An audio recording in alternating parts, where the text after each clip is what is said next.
what one should do about Shabbat meals this Erev Pesach, which is obviously on Shabbat. So may one use Matzah ashira? Should the meals, which of the meals should include bread? And should one use bread up until this is still allowed? Must one have Suda Shishit? And if so, how and when? And then a few additional questions. But just to begin with, what should one do about Shabbat meals on Erev Pesach this year? All right. So these questions involve two issues. One, what we find in the Yerushalmi, Rabbi Levi says that it is asur to eat Matzah Erev Pesach. The question is, when does this isur begin? It is not mefurash in the Yerushalmi or in the Rif or in the Rambam who quote this halakha. It is not mefurash to when does it apply. So if you read in the Rambam's lashon is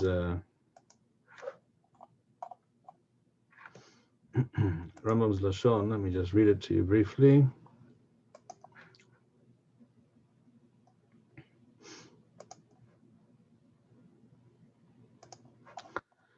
At the end of Perek Shishi of Yichol Hames u'Masa, Asaru Hachamim le'ol Masa be'erev HaPesach. Why? Kadesh yeh heker. The idea is that we should not be eating the Masa with which we became the miswa of Achilat Masa. But Leila said that we should not be eating the same Masa in the hours or the day before the Seder. It should be clear that there's a special miswa involved, and it's an act of undue haste, doing something before its proper time. That's why the Yerushalmi compares eating Matzah on Erev Pesach to a person who has relations with his betrothed, with his fiancée, before getting married. But this lashon of not eating Matzah Erev Pesach doesn't necessarily have to mean all of Erev Pesach, and it is a fact. And the Ramban does claim that it means all of Erev Pesach. I think even the Ramban does not include in that the evening before, but the Ramban does claim it refers to all of Erev Pesach.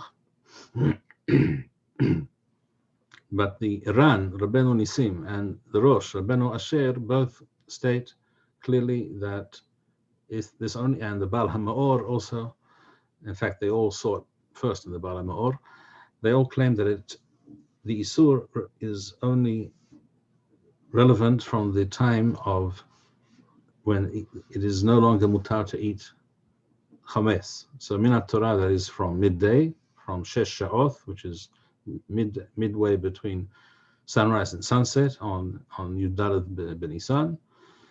And if we take into account the extra 2 hours midivrei sofarim, so that's still 4 hours. But from before that point, it is mutar to eat Matzah. Laniyuth da'afi, it seems to me that the Shita, the explanation of the Baal HaMaor, the Rosh and the Ran is very reasonable. The Ran explicitly quotes the Ramban, but rejects his proof based on the Yerushalmi. To me, that seems correct. So I think one may eat Matzah till Arba Sha'oth on Erev Pesach, Yud Daled B'Nisan. So that means that both the Shabbat meal in the evening, Leil Shabbat, and in the morning, if one eats before Arba Sha'oth, which, if someone wants to know when that is, I will tell you.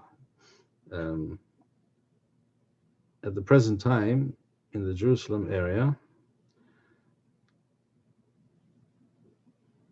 it's about 10:15, but that's going to become 11:15 because of the so-called daylight saving system, which is about to come into play the evening before. So till 11:15, one may eat Matzah on Erev Pesach. And one can also eat Matzah till that point, and one can also eat Hametz till that point. That's number one. Number two, normally all 3 meals on Shabbat are supposed to be made on bread.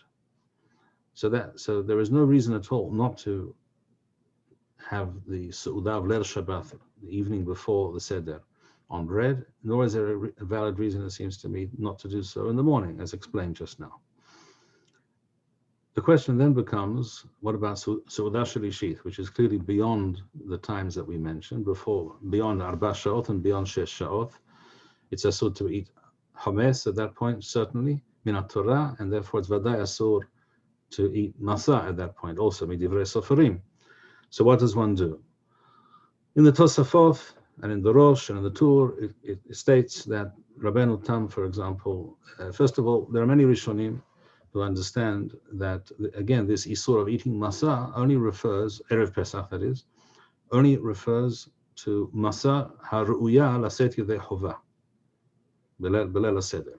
To quote from the Rosh, for example, the Rosh writes that the Isur of eating Matzah Erev Pesach, Hainu b'Matzah sheruya laset b'yedei chovato b'layla. Again, this to me seems correct. There are many Rishonim who hold this, and other Poskim who follow this explanation. And therefore, Matzah ashira is allowed. And that's what Rabbeinu Tam, it says in the Rabbeinu Tam in the Tosafot, and is mentioned in Tosafot and by the Rosh, that he was Mekayim Su'udah Shalishit in such a case with Matzah ashira. The question is, what is Matzah ashira? In Israel today, perhaps in other countries as well, I'm not certain, there are certain kinds of biscuits, hard crackers that are called Matzah ashira because they're made with wine. There are certain other ingredients in there as well. I am not very familiar with all those ingredients. I know there is a mahaloketh between various Rabbanim regarding those kinds of biscuits that are referred to as Matzah ashira. Rav Adi Yosef said they were mutar l'chatchila. Rav Mordechai Eliyahu and Rav Yaakov Yosef, the son of Rav Adi Yosef, said they are asur legamrei. That's chametz gamur. I am not familiar with all the technicalities of how they are manufactured. I've heard some explanations regarding this, but it's not clear to me. So I do not eat those biscuits, Erev Pesach or Pesach.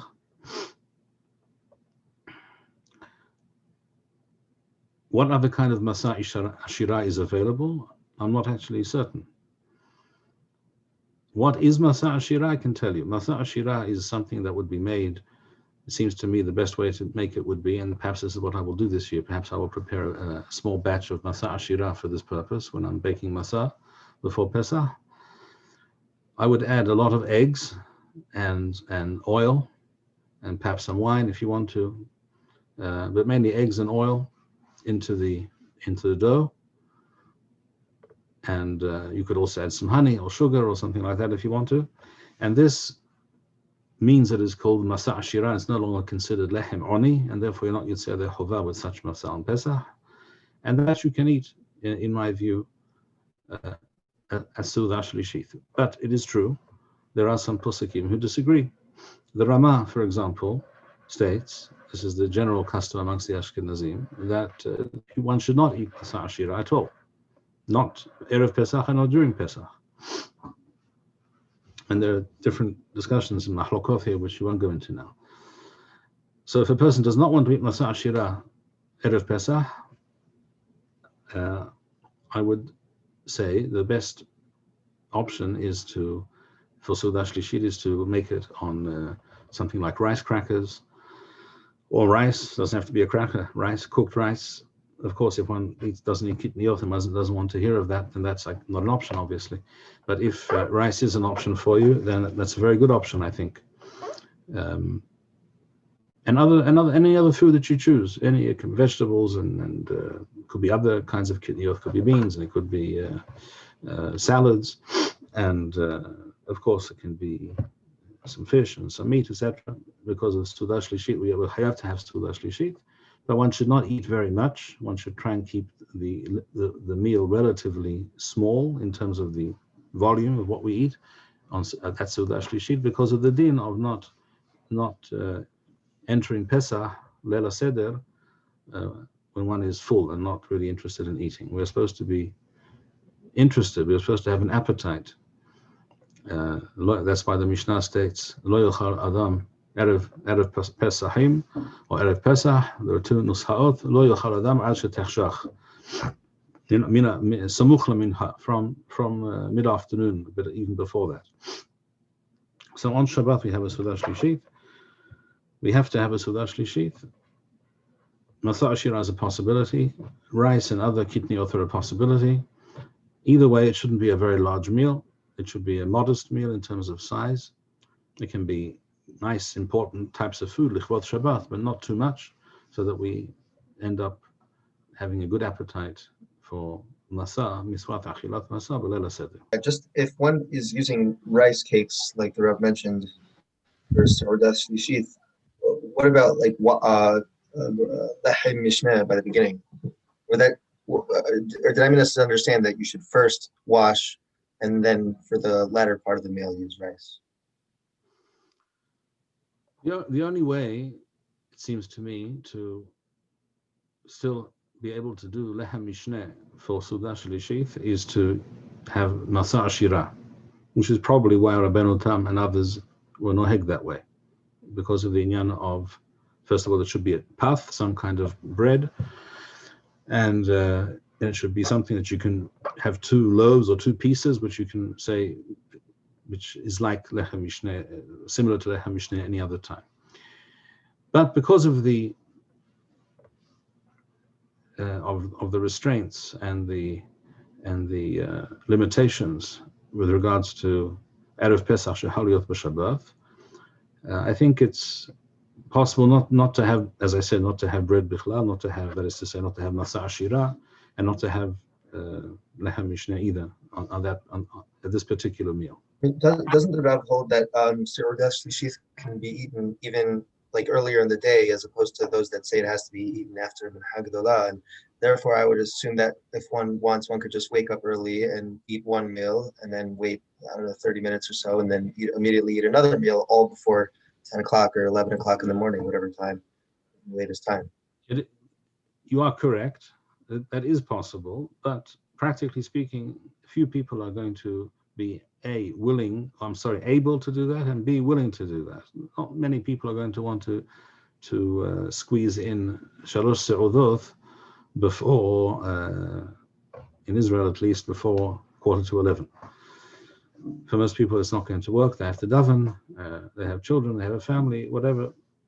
It's possible, I agree, but not very practical for most people. Is there a quantity of the matzah ashira that has to be eaten so a person could wash and say Birkat Hamazon? The same as any other Seudah of Shabbat throughout the year. If one ate a kazayit of bread, or in this case Matzah, that is sufficient. If one does not wish to eat more, that's okay. One does not need to. Thank you, Rabbi Bar-Hayim. We would like to encourage our viewers to share these videos with friends and send in your responses. We would also like to suggest the following opportunity to our viewers.